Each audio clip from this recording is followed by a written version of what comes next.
যে মানুষটার স্বামী কিংবা স্ত্রী থাকা পরেও তোমার সাথে পরকীয়ায় জড়িয়েছে, তুমি কি ভাবছো সে তোমাকে ভালোবেসে তোমার জন্য সব ছেড়ে দিবে? ডিভোর্স দিয়ে কিংবা বিপরীত জনের সাথে প্রতারণা করে তোমাকে সুখের সাগরে ভাসাবে? নাকি ভাবছো প্রথম জন তাকে সুখী করতে পারেনি বলে কিংবা অপছন্দের কারণে তোমার কাছে এসেছে?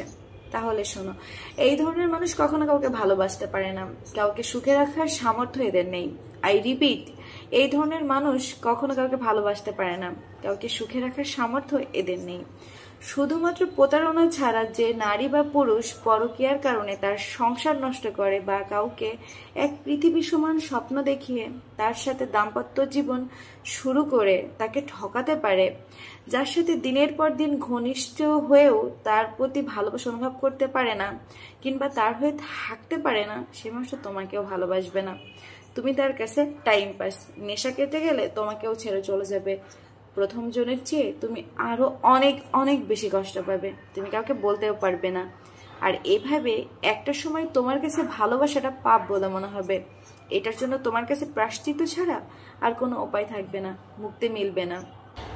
একদল বানর এক কৃষকের ক্ষেত্রে প্রতিদিন ভুট্টা চুরি করে খেত। এই জন্যই বানর দেখলে প্রতিদিন লাঠি নিয়ে তারা করতো ক্ষেতের মালিক। ফলে বানররা মনের স্বাদ মিটিয়ে আর ভুট্টা খেতে পারতো না।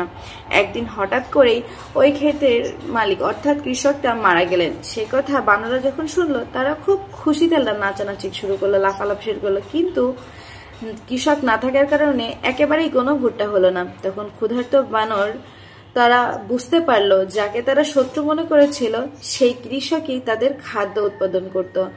এ থেকে আমরা কি বুঝলাম বা কি শিখলাম বলেন তো? শিক্ষা হলো এই, আজ আপনি যার মূল্য বুঝতে না পেরে তাকে অবহেলা অপমান করছেন, একদিন সে যখন আপনার জীবন থেকে হারিয়ে যাবে তখন আপনি তার গুরুত্বটা হারে হারে বুঝতে পারবেন।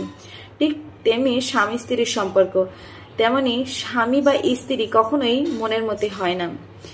স্ত্রী বা স্বামী দুজনকেই দুজনের মনের মতন বানিয়ে নিতে হবে। স্বামী স্ত্রীর মধ্যে ভুল বুঝাবুঝি রাগারাগি হতেই পারে, এই সমাধান এমনিতেই হতে পারে। এই জন্য এমন ভুল কখনো করবেন না যে আপনার পরবর্তীতে আপনার সংসারটাই পুরোপুরি ভেঙে যায়, এটা উচিত নয়। আপনি যদি পরকীয়ায় জড়িয়ে যান, একটা সময় আপনি কিন্তু আপনার ভুল বুঝতে পারবেন, সেও তার ভুল বুঝতে পারবে, কিন্তু মাঝে আপনার সংসারটাই পুরো ভেঙে যাবে, আপনাদের উভয়েরই সংসারটা নষ্ট হয়ে যাবে।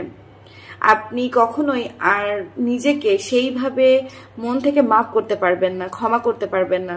আপনি তিলে তিলে পুরো ভিতরে ভিতরে শেষ হয়ে যাবেন। তো যে বুঝতে পেরেছেন আপনি আপনার ভুল করছেন, এখনো সময় আছে।